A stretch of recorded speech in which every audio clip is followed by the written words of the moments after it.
us just one more boom. All right. Good morning, everybody. Welcome to Jubilee Circle. Thank you so much for joining us on this Sunday, May 17th. We are continuing our Via Transformativa, and our theme all of this quarter has been Go with the Flow, because really, what choice do we have at this point? We're going to be exploring, and we have been exploring, how we're allowing life to unfold naturally and move us along in this stream of the divine river of love. Everyone, from great saints, ancient writings, the mystics, to even some great songwriters, say that all you need is love. And our ego loves, so to speak, this idea because it sees an opening for it to redefine love for us, to twist its meaning ever so slightly so that the love it invents sounds really good and really desirable, but the ego's love always carries with it just a little twist, maybe even a little poison. The ego's love carries both joy and despair, elation and deflation, caring and disregard, concern and indifference, safety and danger. The love that God offers to us, however, that capital L love that A Course in Miracles says is the only thing that is real, that love contains no paradox, no contrast, no opposites. It only loves. It only cares. It only brings joy and elation and safety. It cannot conceive of an opposing force. And this jubilance is the unconditional and all-encompassing love that we are called not just to embrace for ourselves, but to become an open channel for that kind of love, that capital L, only real love, so that it may flow into the world around us. To the ego, this sounds impossible, and it wants us, of course, to think that it is impossible, but nothing, jubilance, is impossible, because we are co-creators with God. We are innocent beings who have never left that holy unity with our Creator. And when we can believe that, even if we can just manage to believe that for a moment or two, and then we're willing to try to keep coming back to that feeling over and over and over again, eventually we find we stay longer and longer, and eventually we live from that place of unconditional creative love. And the more we live there, the more love we become, the more love we create, the more love we bring into the world. And we will know that we are getting closer to living in this state, because every time we encounter another human being, all they say to us is, "Oh, yeah. Wherever you are, please rise as you're able," unless you're just, comfy in the bed, and then just stay there. That's fine. And we begin, as we do every time. Well, I didn't light everything, so Lee McEachern is here to help us, or Lee Woe, as some of you may know him, is here to help us this morning with some 4 directions. So we will call the 4 directions as we usually do, and we remember the earth and the wind and the water and the air, the 4 elements here in this earthly creation. And we orient ourselves in this sacred time and sacred space by calling the 4 directions. Thank you, Candace. Let us turn and face the east. We give thanks this morning, Holy One, for the loving light of the sun, which spreads its rays without thinking about whether we are worthy enough to receive that light-giving warmth. We give thanks for the love of that fiery planet, Holy One. May we learn how to shine our own light into the world without conditions and only with love. Quarter turn to the right, and we face the south. We give thanks this morning, Holy One, for the passion and fire of the south. Remind us to live and love passionately in this world, to let our love burn hot like the winds of the south, regardless of who is before us or what situation confronts us. Consume us with your passionate love, Holy One, so that we may blow that passionate love through the world around us. Quarter turn to the right, and we face the west. We give thanks, Holy One, for the wisdom of the West that invites us to put aside past slights, past frustrations, past insults or causes for anger or hatred. We give thanks for that wisdom that invites us to new beginnings, a fresh start, and a heart filled from leaving behind a past that holds us down. Free us, Holy One, through the wise love of the West. Quarter turn to the right, and we face the north. We give thanks, Holy One, for of the infinite possibilities of the North. Teach us how to put aside our limiting beliefs about love, Holy One, so we can be free to explore the many infinite possibilities of your holy and eternal love. Open our hearts and minds to new ways to see and love ourselves and this world. Reveal the holy to us in each moment so that we may fall in love all over again with you, ourselves, and all of this amazing creation. Turn back towards the center. You'll find that some of us are full of appreciation, some of us are struggling to be appreciative, and yet others are just full of it. No matter which one you are, be assured that this is a safe and sacred time, Jubilants. I invite you to open your hearts and appreciate the joy of simply being here now. It is in learning how to appreciate this present moment that we really learn how to say, oh yeah. Yeah. All right. Remain standing or seated or however you feel comfortable out there. And we're going to sing our opening song. Every Wednesday I go on YouTube and Facebook and give you a preview of some of the songs that we're going to sing, since we're not singing songs that you may have been previously familiar with as much as we used to. So this song is a Peter Mayer song. It's one of his newer songs called What If Love? And you can also download a bulletin of sorts. There is an outline for the celebration, both on Facebook and on our website at jubileecircle.com. So please avail yourself to that so you can follow along. 2, 3, 4.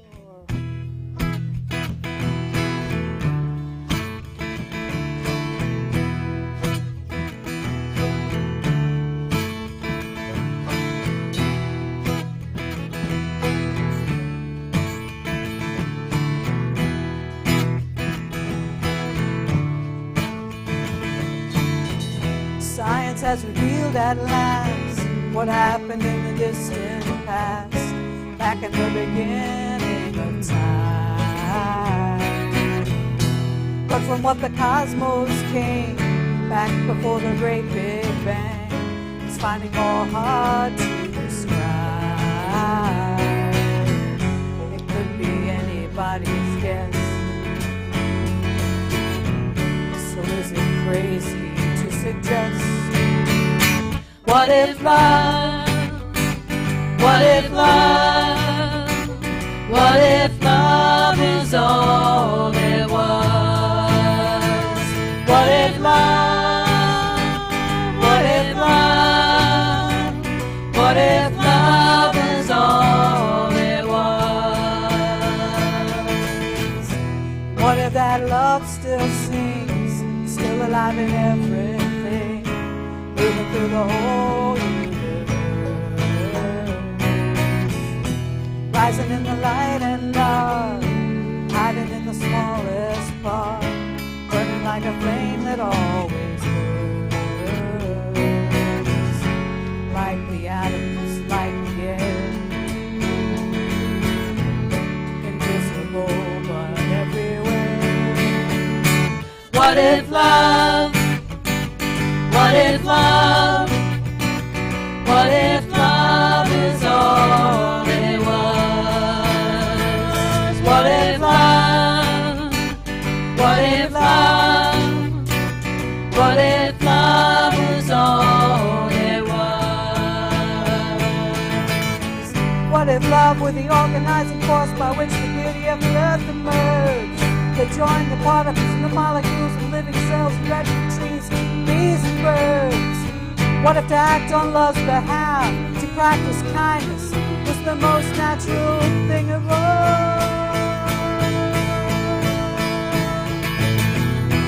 And when we feel undone, we're sick because we've been spun, round on the wheel of despair.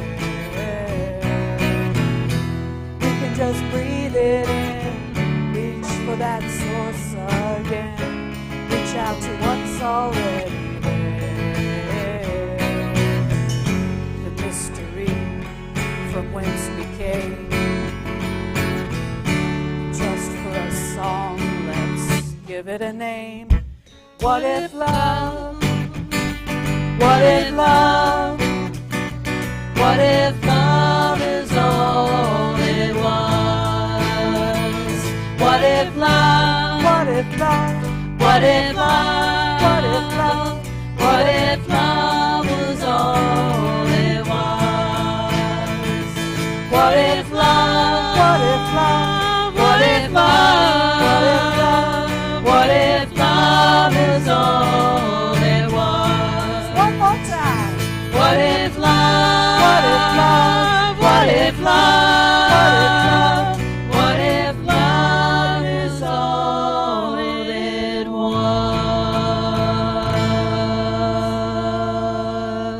Oh yeah. All right. Welcome again to Jubilee Circle. You may be seated or whatever out there. I'm going to do one thing, though, because it looks like we're kind of blowing the doors off on audio, so give me just 1 second to make one little adjustment. All right. All right, so welcome, everyone, this morning. Thank you so much for joining us. Jubilee Circle, if you're tuning in for the first time, or if you're tuning in for the millionth time, you may want to wonder who the heck we are. Well, Jubilee Circle, we are a spiritual community here in Columbia, South Carolina, offering inspiration, affirmation, healing, and service to live abundantly, love wastefully, and awaken to our true divine self. We are a progressive and inclusive community, and we are affiliated with the Jubilee community in Asheville, North Carolina. We're influenced by Hebrew and Christian scriptures, but we give that a little metaphysical twist and read that through the lens of A Course in Miracles. And we do ground ourselves also in something called creation spirituality, which mainly means, it's a big old thing from Matthew Fox, but it mainly means that we are beginning not in that dark place of original sin, but in that bright place of delight, that original blessing, where God created this amazing infinite universe, this blue boat we call home, all the creatures upon it, and finally, in that controversial and still discussed and debated move, God created we amazing and beautiful and generous and kind and peaceful and frustrating and greedy and selfish and sometimes downright mean and recalcitrant human beings. And God looked at all of that creation and didn't go, well, now maybe this wasn't my best day. But God looked at all of that creation instead and said that all of that is very, very good. And God continues to delight in all of creation and invites us to do so as well. Oh, yeah. A few announcements as we move forward. Coming up next Sunday, May 24th, we will be again live here on YouTube and Facebook. We're continuing to social distance and not allow folks to gather here in the building other than the band. So just keep joining us here on live stream. And at some point when we can come back together, we'll keep the live stream going. So yay, that'll be a good thing. So this has sort of forced us into doing something we've been kicking around for a very long time, and now here we are. So on Tuesdays and Thursdays, Carolyn Gregory is hosting noontime meditation. All the details are on our Facebook page, so at Jubilee Circle, so please look us up if you have not already. And again, I'm doing Wednesday night sermon previews around 7 o'clock on Facebook and YouTube to give you an idea of what's coming up every Sunday and play the songs for you so you're familiar with what we're going to be singing. Just a few shout-outs and concerns and condolences this morning. Shout-out to Lynn Harville, who is home. She is home from her travels through hospital and rehab and is back home now, so we're very happy, and I know Lynn's happy, and her fur babies are happy to see her, and thanks to her cousin Leslie for being so wonderful and taking care of all of the furry kids and taking care of Lynn during this time. Very happy about that. Just some sad news this morning. Our friends Jim and Corinne lost their cat Zeus to tangle with a car, and we're very sad about that. Our fur babies are just amazing. They are our family, and so we grieve with them this morning.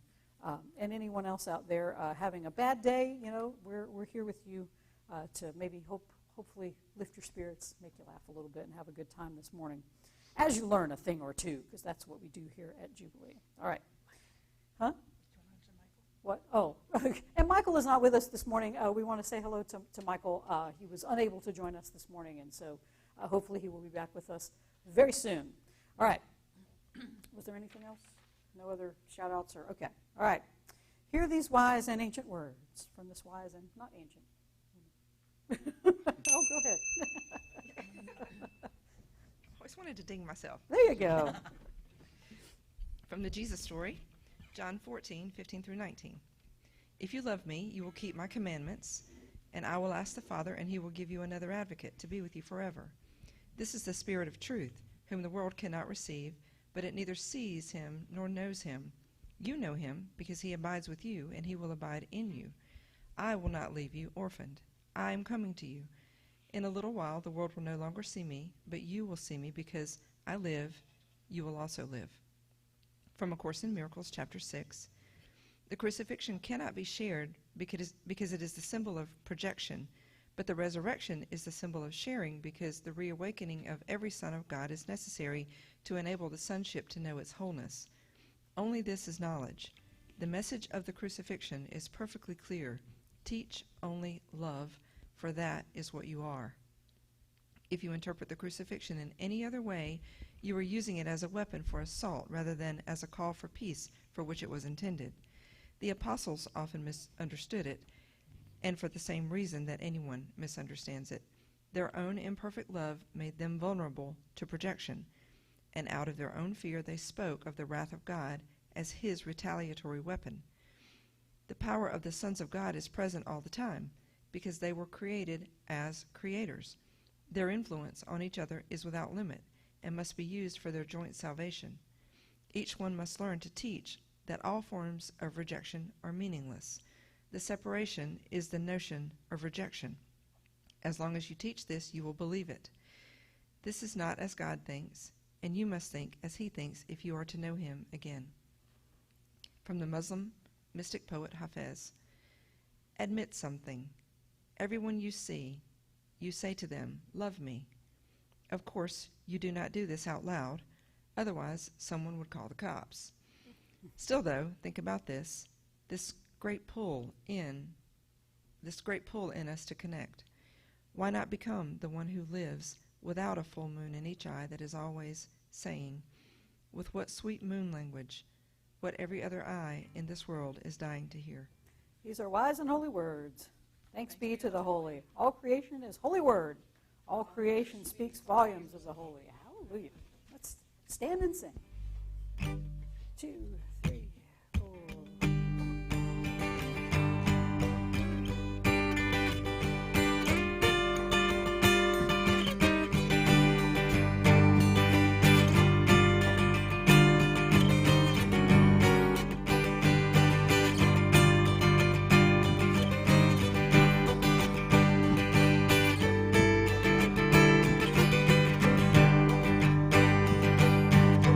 You can say that you stand apart, put a fence around your yard.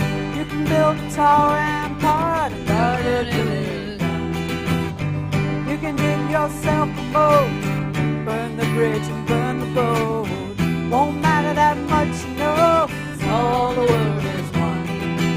All the world is one. You can march in a big parade every Independence Day. You can raise up your own flag and sing it all that done. It will ring out in the air with all the other anthems there, till the winds of the earth declare, all the world is one. All the world is one. Go and ask the Buddha when he's sitting under a tree. Go ask Walt Whitman when he's looking out at the sea. Ask Alan Shepard as he's standing up on the moon, staring at that pearly blue. Asking Adam in the refugee, ask the water by the riverbank, ask a strand of DNA that's written in your blood. One life running in your veins, one life, one big bang. You can't try and separate it, but all the world is one. All the world is one.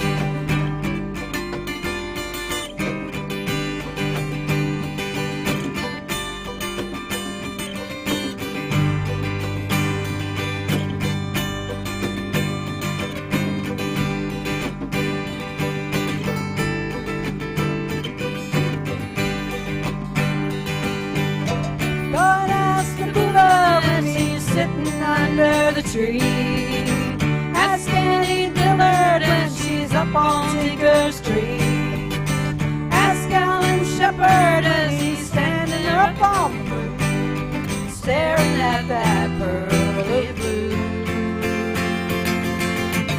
You can take an outbound train, try and make a getaway. You can ride out like John Wayne to the setting sun.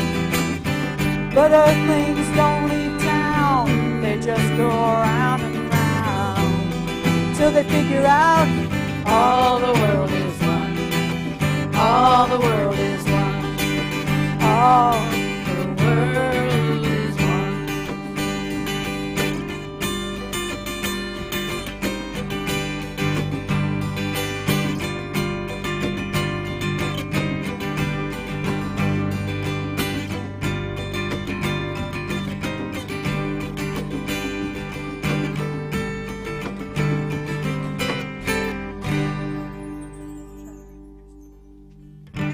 Oh, yeah. All right. Stop all that hugging. Be seated.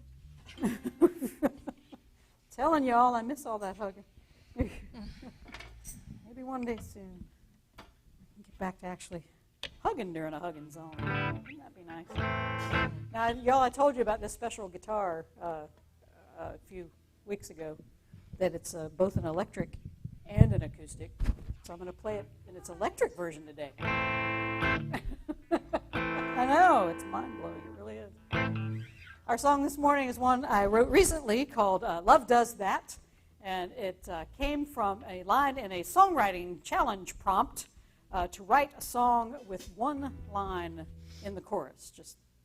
And the line is actually from a poem by Meister Eckhart called, oddly enough, Love Does That. And if you have downloaded, here is your bonus and a reason to go download our celebration outline.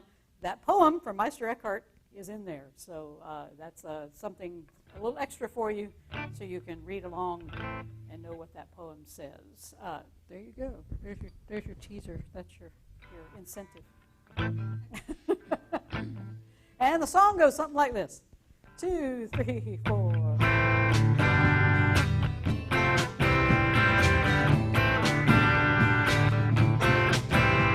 It sets you free and holds you close. It releases your spirit, captivates your soul. It moves you inside and stills your mind. It dispels all your fear and gives you peace. Love does that. Love does that. Love does that. Love does that. Love. Let's do that again. Love does that. Love does that. Love does that. Love does that. Love. Now, those of you who experienced, it was back around Christmas time, I think, that we did this, right before Christmas. If you have ever experienced that sound healing experience that we hosted here called Beitar, we had a woman come here named Elizabeth Casada who set up this whole system where you can take this, what she calls a ride, and it's a healing experience through the power of sound. It's amazing, and I'm hoping that sometime soon she can come back and do Beitar with us again. It was amazing. But for now, she and her partner are sheltering in place in a small Kentucky town. She shared on her blog and Facebook the other week an experience that she had with a local person while she was out getting some supplies. And I wanted to share her story with you because I think it provides a concrete example of how we can actually go with the flow of love while we see its paradoxical nature in this bodily world at the same time. Elizabeth says that while she was leaving a drugstore after getting cash at an ATM inside, she saw a man who was standing behind her truck, and the man looked very upset. You see, her truck has Florida license plates, and That is what had caught the man's attention. She approached, and she says the man began to yell at her. "What are you doing out of state at this time? What is wrong with you? Are you just stupid or something?" Elizabeth noted that the man was not wearing a face mask or any other personal protective gear as he yelled at her. But instead of confronting the man, she said she got into her truck and she locked the doors. She took off her own mask, she said, and she sat there and breathed and calmed her nerves. She looked at the man again, only this time she didn't have fearful thoughts. She said calmly to herself, "There is a man who is scared, expressing himself." Her second thought, she said, was simply, "Love one another." She writes, "I smiled and waved at the man before I pulled away. I know we are all anxious with the pandemic, and I realized that his anxiety was showing. But if we want something to truly change," she says, "let's bring back the basics. We are all affected. We are all struggling in our own ways. We are all learning how to move through this." When I read her account of what happened, I felt my own fear and anger begin to arise. This man, who knew nothing about Elizabeth and her circumstances, just made a ton of assumptions about why someone from out of state might be in that place at that time. Instead of being stupid, Elizabeth and her partner had been smart. They had stopped. They had been traveling the country, and that's where they found themselves when all this started. So they stopped. And they're staying put in their camper until they feel it is safe to travel again, to go back to their home state. The ego in me wanted Elizabeth to stop and explain that to this guy, just how stupid he was for making assumptions about other people. But then, of course, that would have been an assumption on her part. And then there would just be two egos off to the assumption races trying to prove who was more right than the other one in that situation.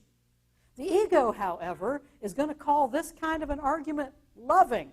Because, we would be lovingly pointing out who really was the stupid person in this fight.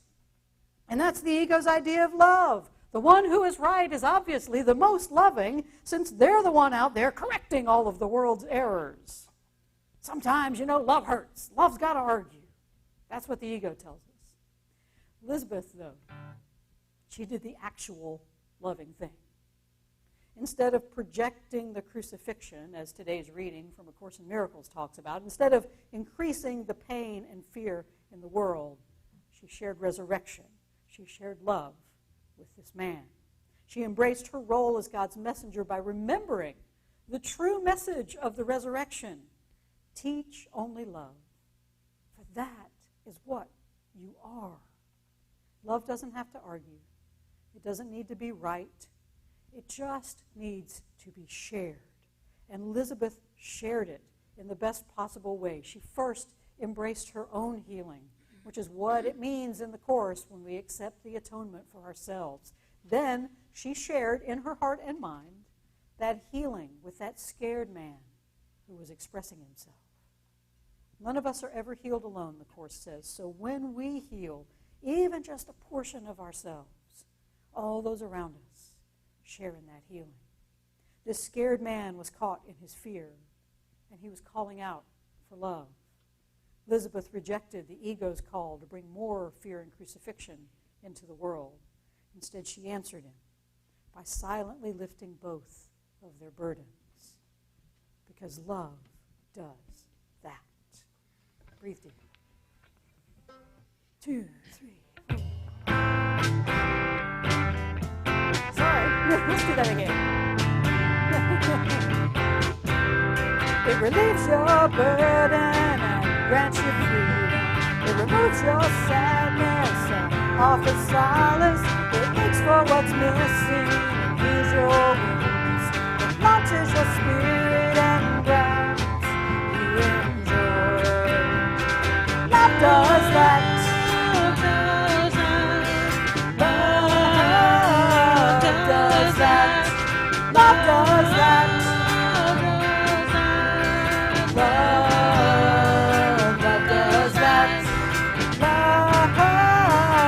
Let's do that again. Love does that.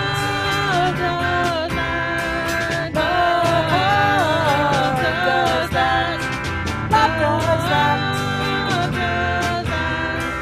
Love does that. Love.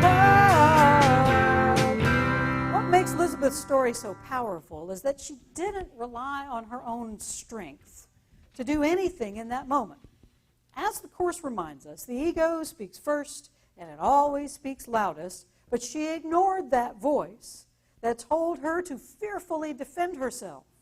Instead, she relied on the advocate, that Holy Spirit that Jesus, in today's reading from John, is talking about. Before his arrest and crucifixion, Jesus was trying his best to help the disciples understand that they didn't need his body walking around with them on the journey for them to awaken to their true divine selves. They had, in fact, become a bit too reliant on having that bodily Jesus walking around with them.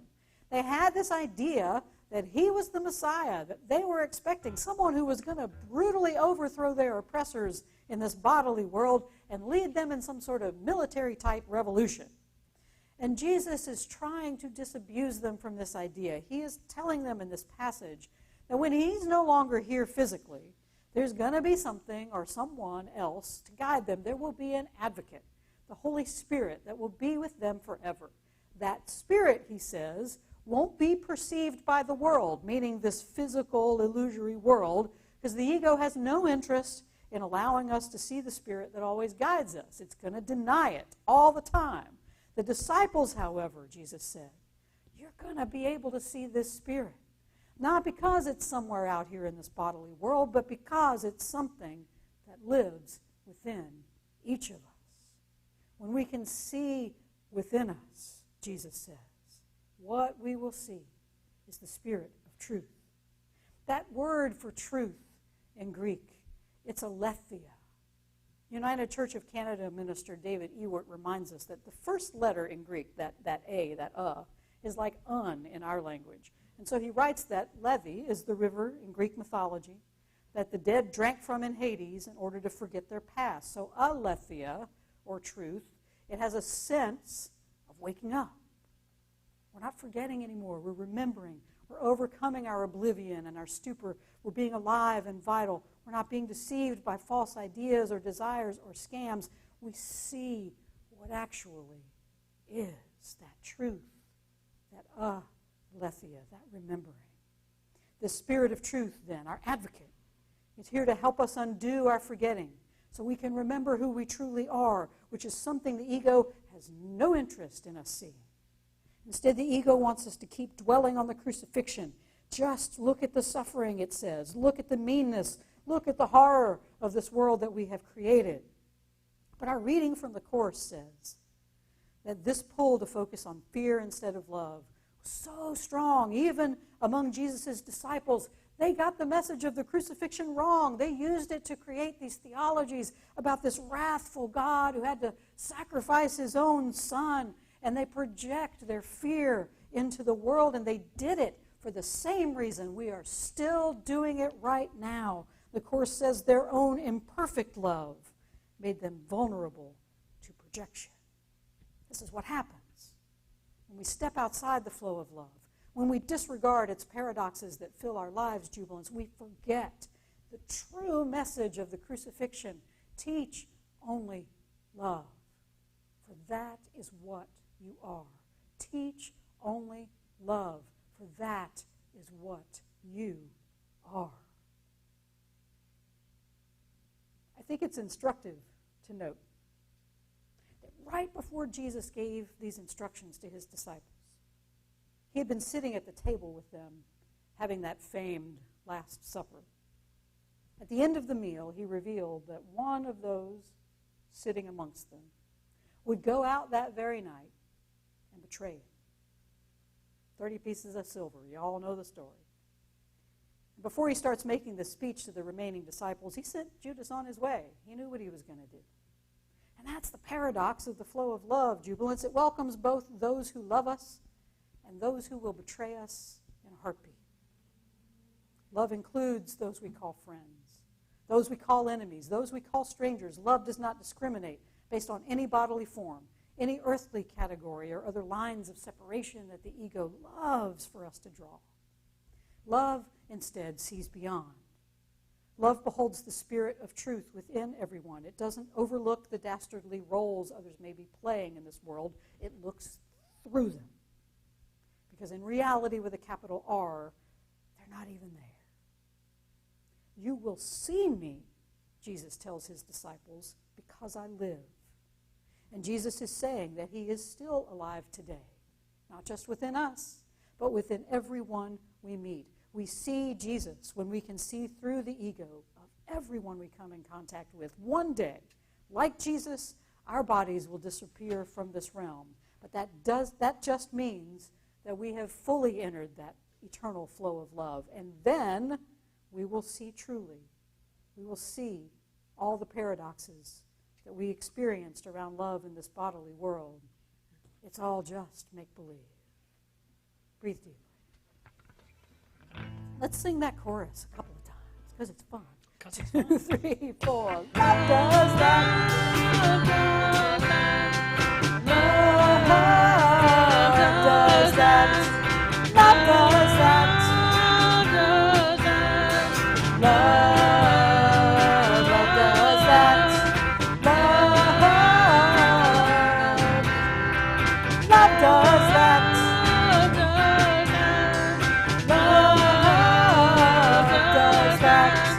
Love does that. Love does that. Love. Even though Elizabeth didn't say it in so many words, I believe in that instant in the parking lot, she was actually able to see Jesus, to see the spirit of truth in that scared, yelling man. And that's what Jesus means, that when he says we're going to be able to see the Spirit in these moments, it's when we truly remember who we are and who everybody else is in this bodily world.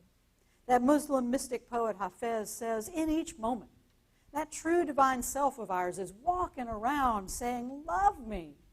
It's not just us doing it, though. Everybody's doing that. The problem is the paradox.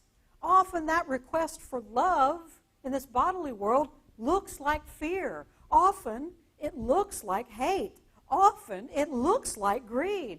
Often it looks like an abuse of power. Often it looks downright evil. Every act we do from a spirit of fear, the Course tells us, is a call for love. That means every action. Every action we take is a call for love, no matter what it looks like. Even Elizabeth's clear giving of love in that moment was a call for that fearful man to share in the love she was sending out.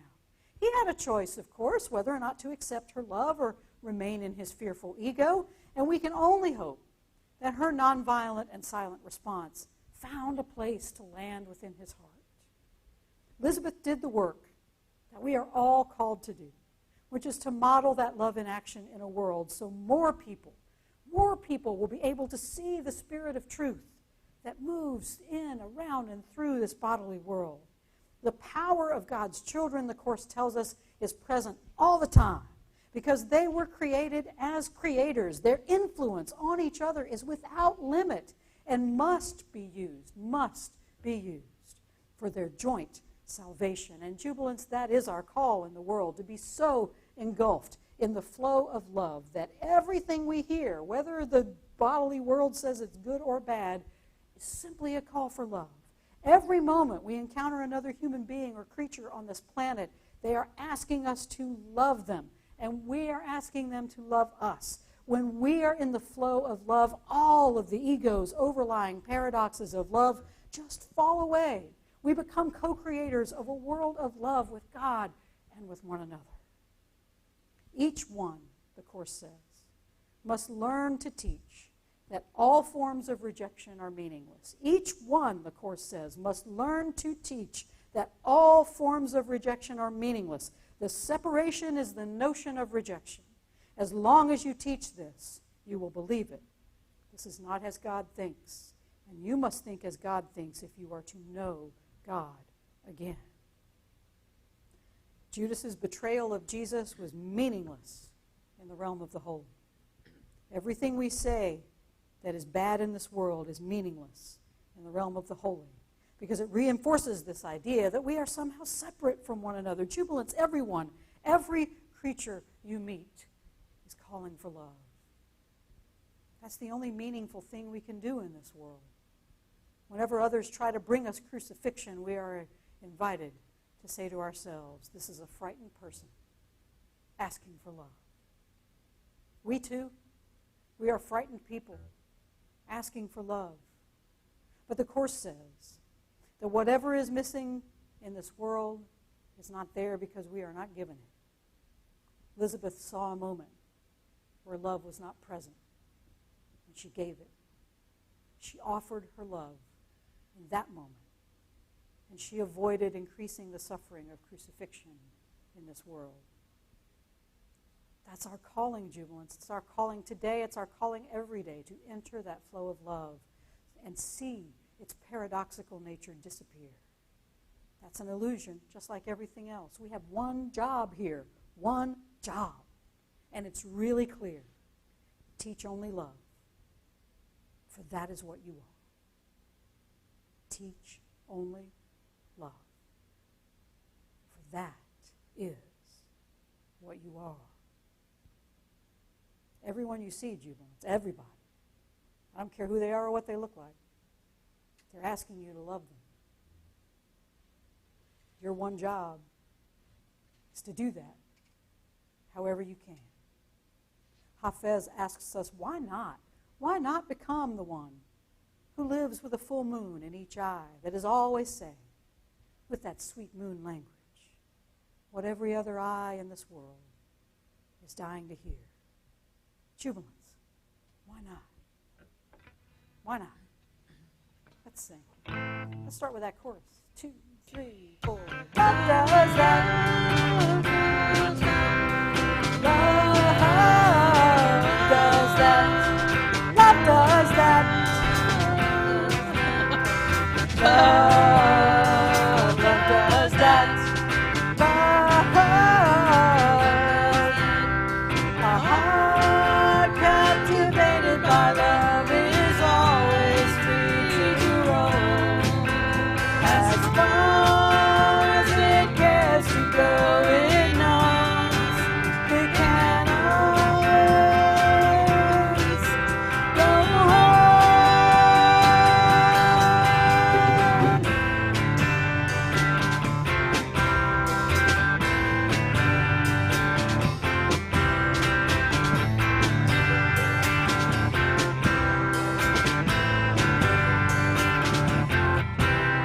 It comforts the weary and troubles the hearty. It takes away sadness and gives you bliss. It wipes away tears and bathes you in laughter. It hides in plain sight and is revealed in clear eyes. Love does that. Love does that. Love does that.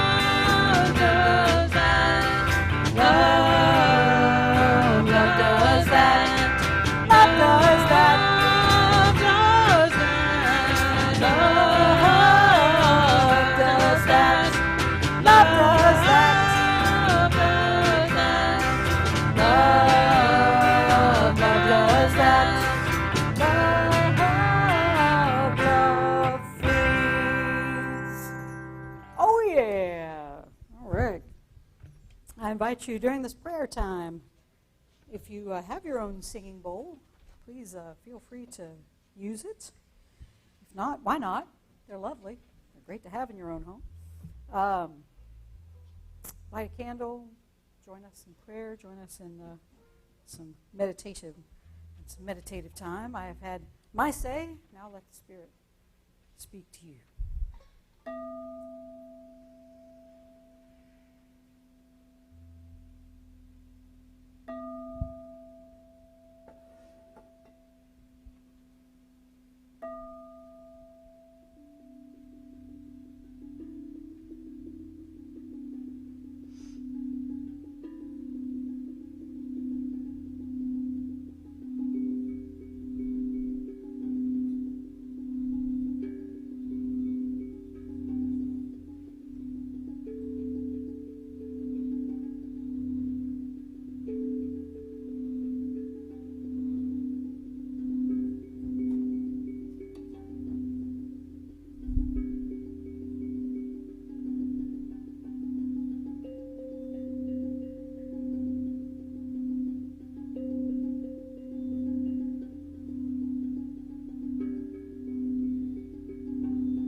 on, come on, come on. 2, 3, 4. Oops, sorry. Let's go back to the the other. Let's go back to the other guitar. All right, 2, 3,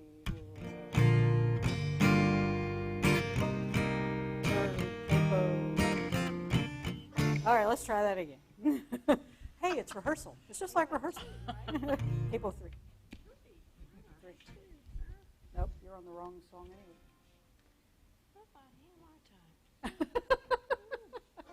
We're going to wait till Tricia gets.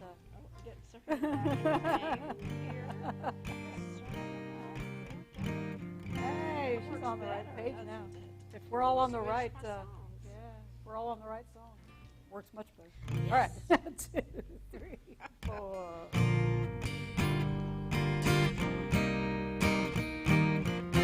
Love, love, love, everybody.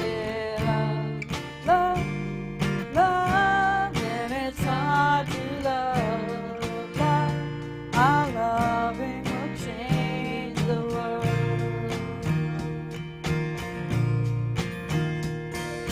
Share, share, share who you are, and share, share, share when it's hard to share. Share, our sharing will change the world. Sing, sing, sing all together. Sing, sing, sing when it's hard to sing. Sing, our singing will change the world.